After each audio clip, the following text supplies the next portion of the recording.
दोस्तों, घर में पार्टी हो रही होती है। डीजे पर डांस हो रहा होता है, लेकिन जो घर के मुखिया रहते हैं यानी कि माता और पिता, वो ऊपर वाले कमरे में अपनी बेटी को ज़मीन पर लेटाकर उसका गला दबा देते हैं। उनके साथ में कुछ और लोग रहते हैं।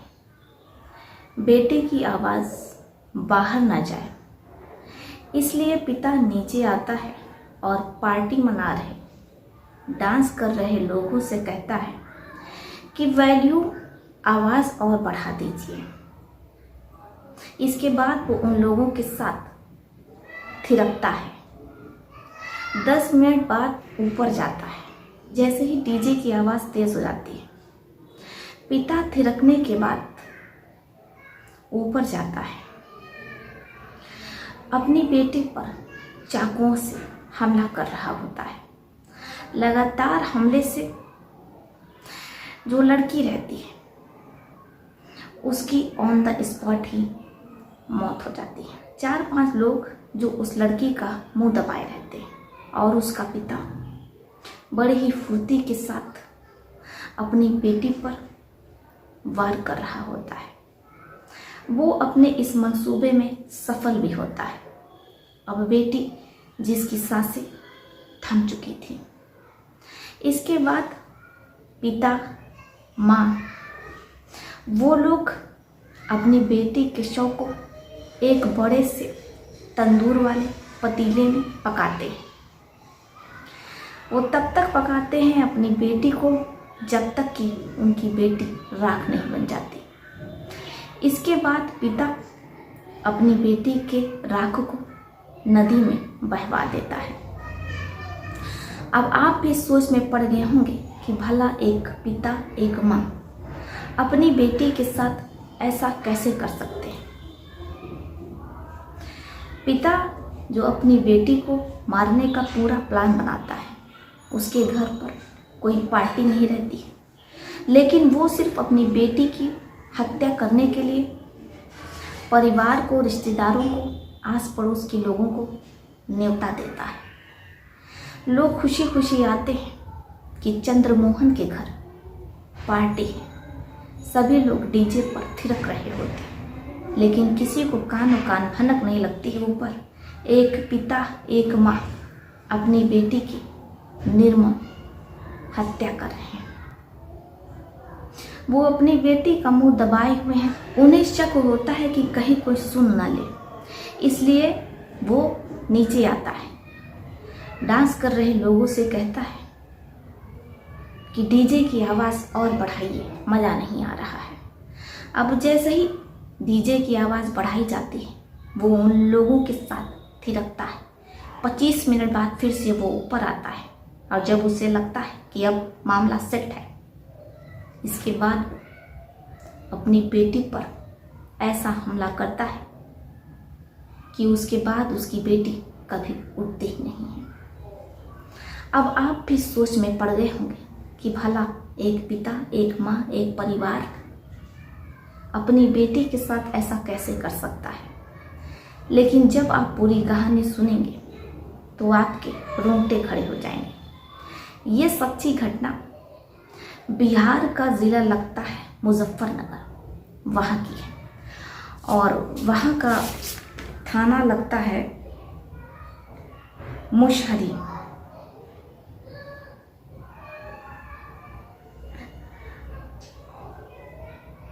मुशहरी थाना लगता है मुशहरी, गांव टोकी। यहाँ की ये सच्ची घटना है। जब आप ये पूरी घटना सुनेंगे तो आपको यकीन नहीं होगा, कानों पर विश्वास नहीं होगा।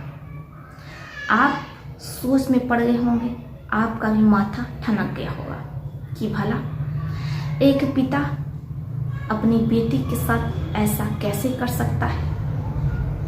लेकिन जब आपके सामने पूरी सच्चाई आएगी तो आपके होश उड़ जाएंगे। अब बेटी की जो राख रहती है वो तो नदी में बह जाती है। किसी को कानों कान कुछ खबर नहीं लगती। पिता को, माँ को ये लगता है कि किसी को कुछ भी पता नहीं चला कि उन्होंने अपनी बेटी के साथ क्या किया है। वो बेखौफ निडर अपना जीवन जी रहे होते हैं। अब उनकी बेटी चित्रा को मरे हुए 5 महीने से ज़्यादा हो जाता है। किसी को कुछ पता नहीं चलता है। लेकिन इधर जो चित्रा का बॉयफ्रेंड रहता है मिथुन, वो लगातार अपनी प्रेमिका चित्रा को खोज रहा होता है, लेकिन चित्रा उसे कहीं भी नहीं मिलती है। वो चित्रा के नंबर पर फ़ोन भी लगाता है, लेकिन चित्रा का नंबर स्विच ऑफ बताता है, तो कभी नॉट रीच। अब प्रेमी मिथुन को कुछ समझ में नहीं आता है कि आखिर उसकी गर्लफ्रेंड चित्रा के साथ क्या हुआ है। आसपास लोगों से पूछता है तो पता चलता है कि चित्रा तो अपने रिश्तेदार के यहाँ गई है।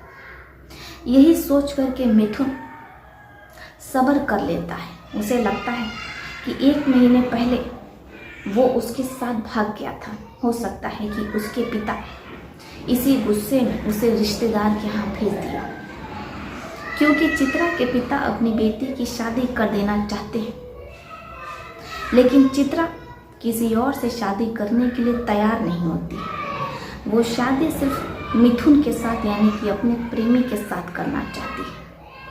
अब मिथुन को ये लगता है कि हो ना हो उसके पापा इसीलिए उसे अपने रिश्तेदार के यहाँ भेज दिए होंगे, लेकिन उसका मन बार बार विचलित होता है, क्योंकि उसे पता था कि चित्रा एक दिन भी उससे बात किए बिना रह नहीं सकती। आखिर वो कैसे इतने दिनों से उससे बिना बात किए है, अब उसे कुछ समझ में नहीं आता है। मिथुन अपनी गर्लफ्रेंड को, अपनी प्रेमिका को हर जगह तलाश रहा होता है, लेकिन कहीं भी चित्रा की कोई खबर उसे मिलती नहीं, ना तो चित्रा नजर आती है। वो दिन में कई बार चित्रा के घर का चक्कर भी लगाता है, लेकिन उसे ना तो चित्रा छत पर, ना ही बालकनी पर, ना ही दरवाजे पर कहीं भी नजर नहीं आती है। दूर दूर तक चित्रा का कोई नामो निशान नहीं रहता है। मिथुन को लगता है कि क्या उसकी प्रेमिका को जमीन खा गई या आसमान निकल गया। अब वो परेशान, इसलिए वो गांव के मुनीम से बात करता है और उन्हें पूरी बात बता देता है। मुनीम कहते हैं कि हाँ, मुझे भी कुछ शक हो रहा है, क्योंकि चित्रा के पिता बिना किसी वजह के लोगों को पार्टी दिए थे और उस समय डीजे बहुत तेजी से बज रहा था। उसी दिन से चित्रा लापता है। जिस समय से वो तुम्हारे साथ भागी थी, उसी समय से उसके पिता चित्रा से अच्छा व्यवहार नहीं कर रहे थे, और हो सकता है कि उन्होंने ही चित्रा के साथ कुछ कर दिया हो, क्योंकि बिना वजह पार्टी देना, बिना वजह लोगों को अपने घर पर दावत देना, ये मुझे कहीं से भी सही नहीं लग रहा है। अब मिथुन का जो शक रहता है वो गहरा जाता है। वो थाने फ़ोन करता है, पुलिस वाले आते हैं, वो चित्रा के पिता से पूछताछ करते हैं। तो चित्रा का पिता कहता है कि मेरी बेटी चित्रा तो अपने रिश्तेदार के यहाँ गई हुई है। पुलिस वाले कहते हैं कि ठीक है, अगर आपकी बेटी अपने रिश्तेदार के यहाँ गई है तो आप हमारी बात करवा दीजिए। चित्रा का पिता भी ढीठ रहता है। वो पुलिस वालों को चकमा देने की कोशिश करता है और अपने रिश्तेदारों के यहाँ फ़ोन करता है। पुलिस वालों से कहता है कि चित्रा तो बाज़ार गई है, ये बाज़ार आएगी, हमारी बेटी से आपकी बात करवा देंगे। लेकिन जो चित्रा का पिता रहता है उसे पसीना आ रहा होता है, वो घबरा रहा होता है। बस इसी वजह से पुलिस को उस पर शंका होती है। अब पुलिस सख्ती से पूछताछ करती है और कहती कि देखो, हमें पता है कि तुमने चित्रा का कत्ल कर दिया है। अगर तुम्हारी बेटी रिश्तेदार के यहाँ गई है तो फिर हमें उस रिश्तेदार का पता, हम वहाँ तुरंत पहुँच रहे हैं। अब जैसे ही चित्रा का पिता ये सुनता है तो वो और ज़्यादा घबराने लगता है। अब पुलिस वाले उसको थाने लेकर के आते हैं, उससे पूछताछ होती है। जब चित्रा का पिता बताना शुरू करता है तो पुलिस वालों के होश हो जाते हैं। पुलिस वाले कहते हैं कि आपको शर्म आनी चाहिए, आप अपनी बेटी के साथ ऐसा कैसे कर सकते हैं। चित्रा का पिता कहता है कि हम अपनी बेटी के साथ ऐसा नहीं करना चाहते थे, लेकिन हमारी बेटी गांव के पूर्व पार्षद के बेटे मिथुन के साथ प्रेम प्रसंग में थी। हमने अपनी बेटी को समझाने की बहुत कोशिश की कि वो मिथुन से बात ना करे, लेकिन हमारी बेटी हमारी एक नहीं सुन रही थी। जब हमने अपनी बेटी का मोबाइल छीन लिया तो वो मिथुन के साथ भाग गई। किसी तरीके से हमने अपनी बेटी को खोजा, आपके ही थाने पर FIR लिखवाई। पुलिस वाले उसे खोजकर हमारे पास ले आए, लेकिन हमें मजबूरी में ऐसा करना पड़ा क्योंकि हमारी बेटी समझने को तैयार नहीं थी और वो लगातार मिथुन से बात कर रही होती है। हम अपनी बेटी चित्रा की शादी मिथुन से नहीं कर सकते थे क्योंकि वो दूसरी जाति का रहता है। हमने अपनी बेटी चित्रा के लिए बहुत से रिश्ते देखे, लेकिन चित्रा किसी भी लड़के से शादी को तैयार नहीं हो रही थी। उसका कहना था कि वो जब भी शादी करेगी तो अपने प्रेमी मिथुन से ही करेगी। ऐसे में जबकि मैं गांव का पार्षद हूँ, मेरी इज्जत क्या रह जाती। इसलिए मैंने अपनी बेटी को अपनी इज्जत की खातिर रास्ते से हटा दिया। जब पुलिस वाले ये सुनते हैं तो उनके पैरों तले जमीन खिसक जाती है। वो पार्षद की पत्नी को भी थाने लेकर के आते हैं और जो लोग भी पार्षद का साथ दे रहे थे उन सभी को अरेस्ट किया जाता है। पार्षद, उसकी पत्नी, बाकी लोगों पर संगीन धाराओं के अंतर्गत मुकदमा दर्ज होता है और उन्हें जेल भेज दिया जाता है।